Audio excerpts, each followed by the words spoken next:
কংগ্ৰেছে নিজেই স্বীকাৰ কৰিলে অসমৰ উন্নয়ন বিৰোধী তেওঁলোকৰ চৰিত্ৰ। প্ৰিয়াংক খাৰ্গে কংগ্ৰেছৰ এগৰাকী শীৰ্ষ নেতা। কংগ্ৰেছৰ যি পৰিয়ালতান্ত্ৰিক তেওঁলোকৰ ৰাজনীতি তাৰ দ্বিতীয় ফেমিলি বা দ্বিতীয়টো পৰিয়ালেই হ'ল খাৰ্গে পৰিবাৰ। অৰ্থাৎ গান্ধী বাদ্ৰা পৰিবাৰ যিদৰে প্ৰথম, দ্বিতীয় পৰিবাৰ হ'ল সভাপতি মল্লিকাৰ্জুন খাৰ্গেৰ পৰিয়াল। আমাৰ সমগ্ৰ অসমবাসীয়ে জানে সুধাকণ্ঠ সংগীত সূৰ্য ভূপেন হাজৰিকাদেৱক যেতিয়া মোদী চৰকাৰে তেখেতৰ প্ৰাপ্য সন্মান ভাৰতৰত্ন প্ৰদান কৰিছিল, তেতিয়া খাৰ্গে কেনেধৰণে আমাৰ সুধাকণ্ঠৰ বিৰুদ্ধে বক্তব্য দিছিল মানুহে পাহৰি যোৱা নাই। তাৰপিছত বাৰম্বাৰ তেওঁৰ পুত্ৰ প্ৰিয়াংক খাৰ্গে অসমবাসীক কিদৰে অপমান কৰিলে, সেয়া আচলতে কংগ্ৰেছৰ ভাষ্য। কংগ্ৰেছৰ মতে অসমত কোনো টেলেণ্ট নাই, অসমত কোনো প্ৰতিভা নাই। কংগ্ৰেছৰ মতে, খাৰ্গে হতৰ মতে যে অসমত ছেমিকণ্ডাক্টৰ অহাটো যুগুত নহয়, সেয়া আমাৰ প্ৰাপ্য নহয়, সেয়া অসমত যে প্ৰতিভাৰ অভাৱ, অসমৰ মানুহে অসমৰ প্ৰাপ্য নহয়, অসমে চলাব নোৱাৰে। ইয়াতকৈ ডাঙৰ অপমান থাকিব পাৰে নেকি? আমি ভাবিছিলো যে নিজৰ অসম মাতৃৰ প্ৰতি ভাল পোৱাৰ শ্ৰদ্ধাৰ বাবে কংগ্ৰেছে খাৰ্গে পৰিয়ালক বিৰোধিতা কৰিব। তাৰ বিপৰীতে অতি ধিক্কাৰজনক, লজ্জাজনক আৰু আশ্চৰ্যজনক কথা, অসম কংগ্ৰেছৰ সভাপতি সাংসদ গৌৰৱ গগৈয়ে প্ৰিয়াংক খাৰ্গেৰ কথা নহয় প্ৰত্যক্ষভাৱে সমৰ্থন জনালে যে হয় যে বিজেপি থকাৰ কাৰণেই বিজেপি চৰকাৰে উদ্যোগবিলাক অসম তথা গুজৰাট বা বিজেপি চৰকাৰ থকা ঠাইত দিছে। অৰ্থাৎ অসমত উদ্যোগ আহিব নোৱাৰে। প্ৰিয়াংক খাৰ্গেৰ কোৱাৰ দৰে অসমত প্ৰতিভা নাই, সকলো প্ৰতিভা গৈ বেলেগ ৰাজ্যত আছে। আমি প্ৰত্যেকখন ৰাজ্যক শ্ৰদ্ধা কৰোঁ, কন্যাকুমাৰীৰ পৰা কাশ্মীৰলৈকে, গুজৰাটৰ পৰা অৰুণাচল প্ৰদেশলৈকে। সমান্তৰালভাৱে এগৰাকী গৌৰৱী অসমীয়া হিচাপে বিচাৰো, অসমবাসী হিচাপে বিচাৰো যে আমাৰ উদ্যোগ আমাৰ অসমত স্থাপন হওক, শিক্ষানুষ্ঠান অসমত স্থাপন হওক, নৰেন্দ্ৰ মোদীয়ে ভবাৰ দৰে উত্তৰ পূৰ্বাঞ্চল বিকশিত হওক, মডাৰ্ণ ইণ্ডিয়াৰ গ্ৰোথ ইঞ্জিন হওক, চালিকা শক্তি হওক। তাৰ বিপৰীতে আজি কংগ্ৰেছৰ চৰিত্ৰ কি? খাৰ্গে ক'লে যে আমাৰ প্ৰতিভা নাই, এইবিলাক আমাৰ প্ৰাপ্য নহয়, আমাৰ যোগ্যতা আমাৰ নাই, আৰু একেখিনি কথা সমৰ্থন কৰি আশ্চৰ্যজনক কথা গৌৰৱ গগৈ। আৰু তেওঁলোকে ক'লে যে কংগ্ৰেছ আহিলে আমি যি যাৰ প্ৰাপ্য তেওঁক দিমগৈ। অৰ্থাৎ হাইপথেটিকেলিও যদি ভাবো যে যদিহে কংগ্ৰেছ আজি থাকিলেহেঁতেন কেতিয়াও ছেমিকণ্ডাক্টৰ নহ'লহেঁতেন। আৰু আটাইতকৈ বিপদজনক কথাটো হৈছে কংগ্ৰেছৰ এনেধৰণৰ নেৰেটিভৰ বাবে আজি 5 লাখ কোটি টকা আজি বিনিয়োগ হ'বলৈ গৈ আছে, তাত একো নেতিবাচক প্ৰভাৱ নপৰিবনে?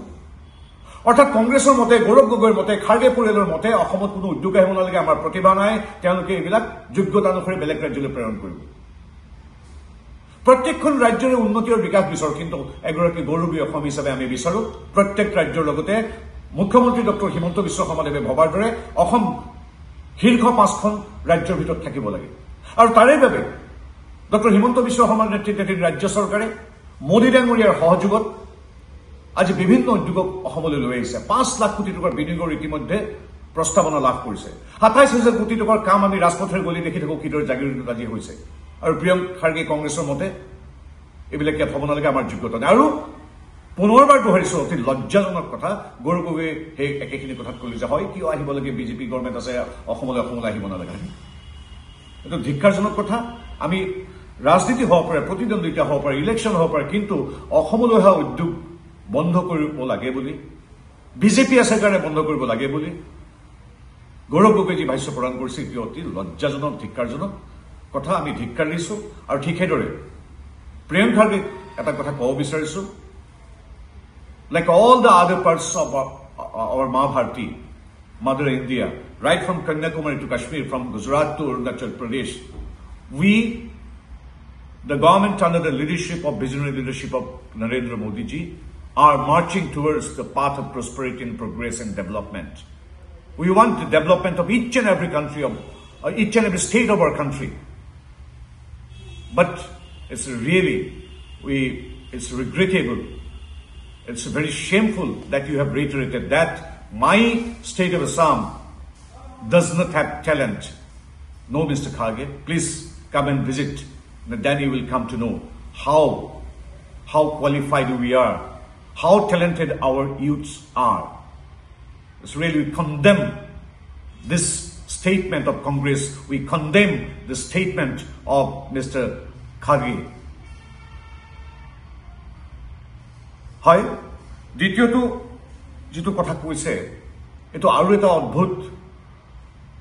অদ্ভুত কত নোহোৱা নপজা কথা কংগ্ৰেছৰ সভাত বাংলাদেশৰ জাতীয় সংগীত প্ৰতিখন ৰাষ্ট্ৰৰ জাতীয় সংগীত আমি শ্ৰদ্ধা কৰোঁ কিন্তু ইয়াৰ এইটো অৰ্থ নহয় যে কোনোবা এটা ৰাজনৈতিক দলৰ সভাত যেটো শ্ৰীভূমিৰ কংগ্ৰেছৰ সভাত বাংলাদেশৰ ৰাষ্ট্ৰীয় সংগীত পৰিবেশন কৰা হৈছে আৰু মুখ্যমন্ত্ৰী মহোদয় ঠিকে কৈছে এইবিলাক যেটো এজেন্ডা বহু শক্তিৰ আছে আমাৰ চুবুৰীয়া ৰাষ্ট্ৰখনৰ সেই এজেন্ডাৰ প্ৰতি কংগ্ৰেছৰ সমৰ্থন নুসুচাই নে গতিকে মুখ্যমন্ত্ৰী মহোদয় যি ব্যৱস্থা হাতত লোৱাৰ কথা কৈছে আমি আদৰণি জনাইছো আৰু কংগ্ৰেছক এই বিষয়ে স্থিতি স্পষ্ট কৰিবলৈ আমি দাবী জনাইছো এই কথাটো কংগ্ৰেছক কোনো মানুহ ভাল পোৱা নাই কংগ্ৰেছৰ যিবিলাক আমাৰ গাঁও হিচৰটি যি যুৱ প্ৰজন্ম আছে বা আমাৰ কৰ্মী আছে তেওঁলোকৰ লজ্জাবোধ কৰিছে যে কংগ্ৰেছৰ সভাত বাংলাদেশৰ জাতীয় সংগীত গৌৰৱ গগৈৰ যিটো মনস্তত্ব একোটো উত্তৰ দিব পৰা নাই আৰু বেছি দিন নাই গৌৰৱ গগৈ এদিন পাকিস্তানৰ জাতীয় সংগীত কংগ্ৰেছৰ সভাত পৰিবেশন কৰিব আৰু তাক উৎসাহ যোগাব বেছি দিন নাই গতিকে কংগ্ৰেছৰ চৰিত্ৰ স্বতঃস্ফূৰ্তভাৱে আজিৰ তাৰিখত প্ৰকাশ পাইছে মই পুনৰবাৰ ধৰিছো যে কংগ্ৰেছে যিটো কাম কৰিলে শ্ৰীভূমি বেছি দিন নাই পাকিস্তানৰ জাতীয় সংগীত গৌৰৱ গগৈ নিজে পৰিবেশন কৰিব অতি লজ্জাজনক কথা আপুনি বিচৰা বাতৰি পাব কেৱল নিউজ 18 এপত নিউজ 18 এপ ডাউনলোড কৰিবলৈ স্ক্যান কৰক এই QR কোড গুগল প্লে ষ্টৰতো পাব এই নিউজ 18 এপ